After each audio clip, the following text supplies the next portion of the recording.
Bonjour à tous, c'est Prof et Geek, je suis très heureux de vous retrouver pour une nouvelle vidéo. Aujourd'hui, on part dans l'univers de DC Comics pour parler de l'œuvre Batman Catwoman, paru dans le Black Label. Batman Catwoman, qu'est-ce que c'est? Il s'agit en fait de la volonté du scénariste Tom King de d'écrire l'histoire entre Batman et Catwoman et surtout leur histoire d'amour, qu'il avait déjà amorcé d'ailleurs dans la série Batman Rebirth, puisque c'était lui qui était au scénario, mais n'avait pas pu conclure, hein, voilà, on était passé sur les titres de Joker War, sur lequel il avait dû céder la place de scénariste, et il a pu quand même avoir l'opportunité de nous conter l'histoire qu'il voulait dans cette œuvre-là. L'histoire commence par l'œuvre À la vie, à la mort, qui était déjà parue chez Urban Comics dans un petit volume et qui avait été d'ailleurs, il me semble, une œuvre offerte lors d'un Batman Day. Alors je ne sais plus de quelle année exactement, mais vous aviez en noir et blanc, il y avait une pluie battante sur un toit où on voit un peu au loin les personnages de Batman et Catwoman. Donc c'est ce récit-là qui ouvre cette œuvre, hein. Donc on voit en fait comment leur relation commence à évoluer et surtout on voit la fin de leur histoire d'amour, comment ça se termine, ce qui est quand même de romantisme absolu. Et il faut quand même connaître un petit peu ce qui va se passer dans certains tomes du Rebirth avant d'attaquer la suite de l'œuvre.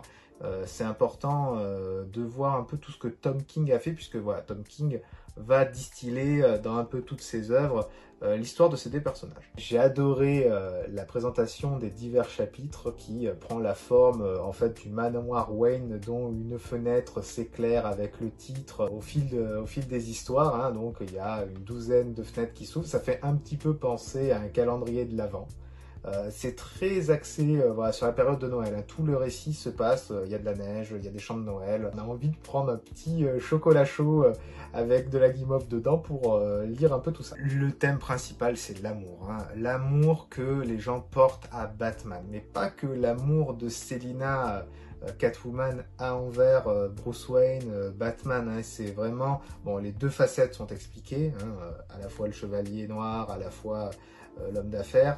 Et il y a également les autres personnes qui aiment ce personnage-là. On voit notamment que Alfred est présent. On voit également un Dick Grayson vieilli, puisque en fait, il faut comprendre que le récit a été découpé en 3 histoires, mais qui se mélangent.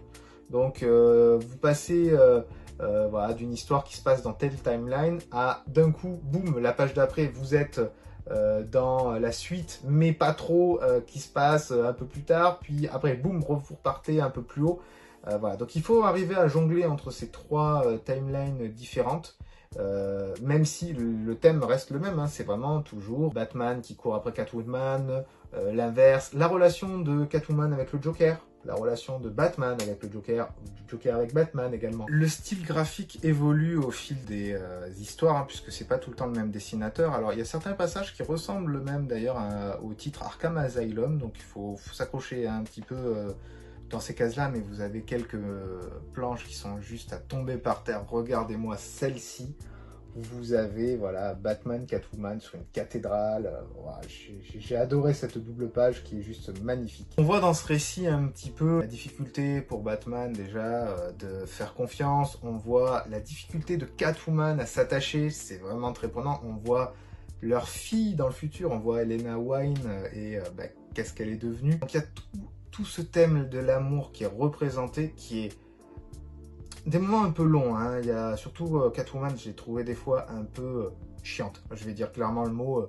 Enfin, franchement, elle se prend la tête alors que, en fait, elle a peur du bonheur, tout simplement. Elle est tellement habituée à avoir eu une vie misérable, à d'être devenue une voleuse, que être dans le droit chemin, faire les choses bien et qu'on prenne soin d'elle, ça, voilà, elle a vraiment peur de ça. Et c'est à se demander pourquoi Batman va aussi loin avec elle. Bon, alors lui aussi, c'est un écorché vif, donc les deux s'attirent, mais enfin, il aurait pu tomber sur quelqu'un qui découvrait le secret, qui aurait été voilà, beaucoup plus attiré par lui. Donc, voilà, il cherche pas la facilité, notre ami Batman.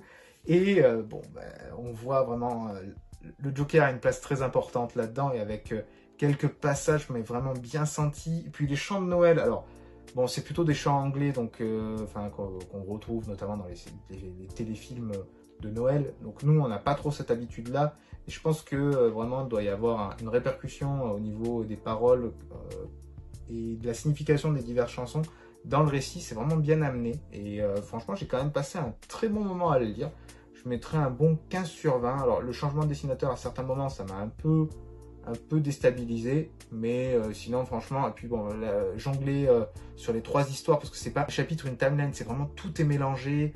Faut voir un petit peu, réfléchir. Attends, il s'est passé ça à tel moment, mais pourquoi elle l'a fait? Attends, il se passe ça après, on lui reproche. Enfin, faut jongler un petit peu, mais c'est quand même assez plaisant. Alors, j'ai été très surpris parce que vraiment dedans, il y a de la vulgarité. Il passe son temps à s'insulter les gens, surtout Catwoman. Elle a, il y a des mots censurés non-stop dans sa bouche. C'est assez surprenant. Alors bon, je sais que c'est le Black Label, voilà, le label adulte, mais ça fait bizarre.